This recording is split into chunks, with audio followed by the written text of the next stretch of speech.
नमस्कार साथियों, कैसे आप। जैसा कि आपको पता होगा, दिल्ली के जंतर मंतर पे 20 जुलाई को जोरदार धरना प्रदर्शन था। उस धरना प्रदर्शन से पहले दिल्ली पुलिस को और दिल्ली सरकार को पूरी तरीके से डर सता रही थी, क्योंकि 17 से 18 दिन धरना प्रदर्शन चला। कई आंदोलनकारी अनशन पे थे, सोनम वांगचुक जी भी अनशन पे थे, बट दिल्ली पुलिस और दिल्ली सरकार को डर सताने लगी, मोदी सरकार को डर सताने लगी और सोनम वांगचुक को दिल्ली पुलिस के द्वारा डिटेन किया गया। मैं डिटेन नहीं बल्कि उसको किडनैपिंग कहूंगा। उसके बाद ऐसा लगा सरकार को कि अगर सोनम वांगचुक को हम डिटेन करते तो जो 20 जुलाई का धरना प्रदर्शन होना था वो कहीं ना कहीं ठप हो जाएगा, रद्द हो जाएगा। बट आपने सोशल मीडिया पे देखा होगा किस तरीके से जो 20 तारीख को धरना प्रदर्शन था वो जोर शोर से हुआ, मिलियन भर स्टूडेंट वहां पे पहुंचे। बट कहीं ना कहीं नजारा आपने देखा होगा वो इंडिया पाकिस्तान का नजारा था। दिल्ली पुलिस और स्टूडेंटों के बीच लड़ाइयों की प्रदर्शन थी। आपने देखा होगा किस तरीके से दिल्ली पुलिस ने लाठीचार्ज किया आंदोलनकारियों पे। वो शांतिपूर्ण प्रदर्शन को कहीं ना कहीं मातम में बदल दिया गया। कई ऐसे स्टूडेंटों के हाथ टूट गए, कई ऐसे स्टूडेंटों के पैर टूट गए, उसमें पुलिस भी जख्मी हुई।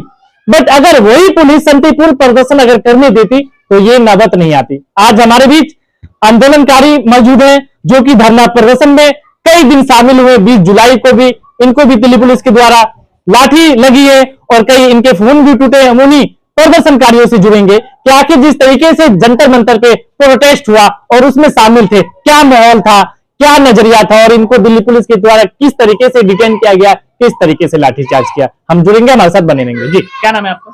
निशा। निशा जी, जो आप धरना प्रदर्शन में शामिल हुए, सोनम वांगचुक को पहले से डिटेन कर दिया गया ताकि 20 जुलाई का प्रदर्शन कैंसिल हो जाए, फिर भी काफी लोग पहुंचे, आप भी पहुंचे, कैसा रहा और क्या दिल्ली पुलिस ने सहयोग किया आप लोगों के साथ? दिल्ली पुलिस का तो सहयोग की बात ही मत करो। सहयोग, कैसा सहयोग, इस तरह से उन लोगों ने बिहेवियर किया है ना। और इनफैक्ट तो दिल्ली पुलिस तो सबसे पहली बात तो दिल्ली पुलिस नहीं थी, क्योंकि दिल्ली पुलिस ऐसी हरकत नहीं कर सकती है जिस तरह से हरकत हुई है बच्चों के साथ में, बच्चियों के साथ में, बेटियों के साथ में।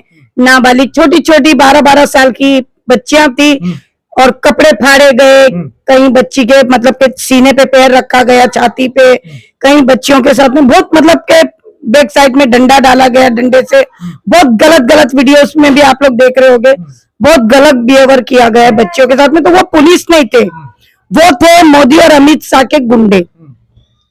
कई ऐसे सोशल मीडिया पे ये भी देखा गया कि वो सिविल ड्रेस में चप्पल पहनकर और लाठीचार्ज कर रहे थे। क्या वो दिल्ली पुलिस के लोग थे? सिर्फ सिविल ड्रेस में चप्पल पहन के लाठीचार्ज, और जिन्होंने वर्दी पहन रखी थी उनके तो नेम प्लेट ही नहीं थी।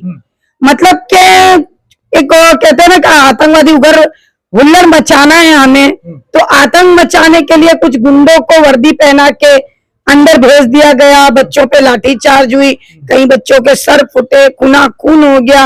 हालात इतने बुरे हो गए थे कि उस समय हम कैमरा, न्यूज वगैरह या कुछ भी दिखाने के पोजीशन में नहीं थे, क्योंकि हमारे सबके फोन ढप हो चुके थे, डब्बे हो चुके थे, नेटवर्क बंद, कॉल किसी को संपर्क करने की कोशिश एक दूसरे को कर रहे तो वहां पर कॉल भी नहीं लग रहे थे हम लोगों के। तो वो समय इतना एक बता नहीं सकती हूँ कि एक भावुक भरा और एक दहशत भरा था। मगर कहते हैं ना कि हिम्मत कर मर्दा, आगे बढ़ता जा। हिम्मत करी सारे छात्राओं ने, उनके साथ में कई बच्चे, छोटे छोटी बच्चियां भी गई थी, कुछ लोग अपने नन्हे मुन्ने बच्चों को गोद में लेके गए थे, कुछ माता पिता गए थे, कुछ बुजुर्ग लोग भी गए थे, उस प्रदर्शन में शामिल हुए थे, कई बुजुर्ग लोग थे। तो जहां तक के हम लोगों से हो सका अंदर गए, हमने बुजुर्ग लोगों को सबको आगे करा, साइड कर दिया कि आप लोग, जबकि पता चल गया कि दिल्ली पुलिस ने अपना ताम झाम समेट लिया, तैयार हो गए कि हाँ भाई अब बच्चों को हमें रुलाना है, इन्हें मारना है, इन्हें धकेलना है, इन्हें पीटना है, इनको परेशान करना है। समझ गए थे। देखिए सोशल वर्कर में इतना तो फिर हमने आगे भी बात रखी कि ऐसी ऐसी बात है भाई, सबने मिलके वहां पर जो बूढ़े बुजुर्ग थे उन लोग को साइड करा। बच्चे तो भाई पढ़ने वाले छात्रा तो अपने ही उत्साह में थे कि नहीं आज मर के जाएंगे या तो लड़के जाएंगे। सवाल ये उठता है कि 20 जुलाई का धरना प्रदर्शन था, सैकड़ों स्टूडेंटों को पुलिस के द्वारा हॉस्पिटल पहुंचा दिया गया। लाठीचार्ज हुए। बट आज 22 जुलाई है और अब तक वहां पे धरना प्रदर्शन चल रहा है। आखिर ये धरना प्रदर्शन रुक क्यों नहीं है और सरकार इस पे क्या एक्शन ले रही है, आप इसको कैसे? अभी जस्ट मैं आई हूँ, बच्चे तो सारे हॉस्पिटल में थे, लेकिन कई ऐसे वकील से है हमारे, जो वकील खड़े हो गए बच्चों पे जो मुकदमे हो रहे थे, तो बच्चों के लिए वकील खड़े हो गए कि बेटा बिल्कुल डरना नहीं है, हक की लड़ाई है, हम तुम्हारे साथ है। कई डॉक्टर सफेद कोट वाले आ गए, जो बच्चों को चोट लगी है उनके अच्छी तरह से ट्रीटमेंट इलाज हो रहा है।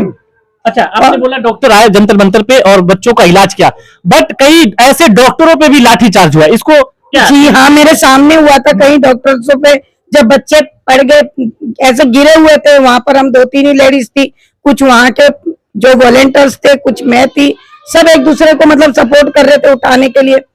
तो डॉक्टरों पे, मीडिया वालों पे लाठीचार्ज हुई, उनको मतलब कि रील नहीं बनाने दे रहे थे, ऐसे धक्के मार मार के, डंडे मार मार के भगा रहे।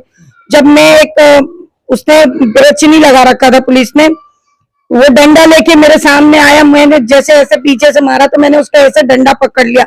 मैंने बोला सर ये तो अन्याय है, आप बच्चियों पे हाथ उठा रहे हो, लेडीजों पे हाथ उठा रहे हो। तो उसने मुझे गाली भी दी, एक थप्पड़ भी मुझे उसका लगा है जोरदार। और जब मैं उस बुजुर्ग को और उस बच्ची को उठाने के लिए गई, चोट लगी, तो उसने ऐसे करके लट मारा, तो मेरे यहाँ पर लट लगा मुझे, तो जिससे कि मेरा फोन पूरी तरह से टूट गया। आप देख सकते हैं, ये देखिए, ये मेरा फोन पूरी तरह से टूट गया है। एग्जाम्पल है, आपको पता होगा जिस तरीके से धरना प्रदर्शन था, प्रदर्शनकारियों पे पुलिस के द्वारा ऐसा लाठीचार्ज किया गया कि सैकड़ों स्टूडेंट अब तक हॉस्पिटल में है। बट ये जिस तरीके से धरना प्रदर्शन चल रहा था और धरना प्रदर्शन के बाद जो प्रोटेस्ट, जो आंदोलनकारी जंतर मंतर से संसद जा रहे थे, बस संसद में बैठी हुई जो सत्ता में सरकार है, पीएम मोदी, वो कहीं ना कहीं बैक गेट से वापस हो गए। बट उसके बाद भी कहीं ना कहीं दिल्ली पुलिस लाठीचार्ज करती रही आंदोलनकारियों पे। बट आंदोलनकारियों में इतना जिगरा है कि अब तक 20 जुलाई से 22 जुलाई हो गए, अब तक धरना प्रदर्शन शामिल है। और क्या कब तक धरना प्रदर्शन शामिल रहेगा, हम जुड़ेंगे, क्या ये कब तक और लागू रहेगा धरना प्रदर्शन चलता है? देखिए, जब तक के बच्चों को इंसाफ नहीं मिलता है, बच्चे तो आपको पता ही है हठी और जिद्दी होते हैं, तो ये बच्चों ने अब जिद पकड़ ली है, वो हटेंगे नहीं। मैं अभी 1 घंटा हुआ है मुझे वहां से आए हुए, जंतर मंतर से, मैं भी जस्ट वहीं से आ रही हूँ। वहां मतलब के 16 station, metro station, 16 metro station ढक कर दिए गए, बंद कर दिए गए, आने जाने के रास्ते ब्लॉक हो चुके, चारों तरफ में बैरियर्स लगा रखे, कहीं से भी मतलब किसी को कोई संपर्क नहीं, इस तरह का वहां का माहौल है। लेकिन बच्चों की उत्साह इतनी बढ़ के चढ़ के है कि वहां पर सांस नहीं ली जा रही, इतनी भीड़ है, इतनी भीड़ है कि अंदर घुसने में, मुझे अंदर घुसने में कम से कम इतने दूर से समझ लो आधा किलोमीटर से मुझे अंदर घुसने में मुझे 2 घंटे लगे अंदर जाने में। अब क्या लगता है धर्मेंद्र प्रधान इस्तीफा देंगे इस आंदोलन से? धर्मेंद्र प्रधान को तो देखो इस्तीफा देना ही पड़ेगा, बात अब बच्चों की नहीं है, बात अब पूरे देश पे आ गई है।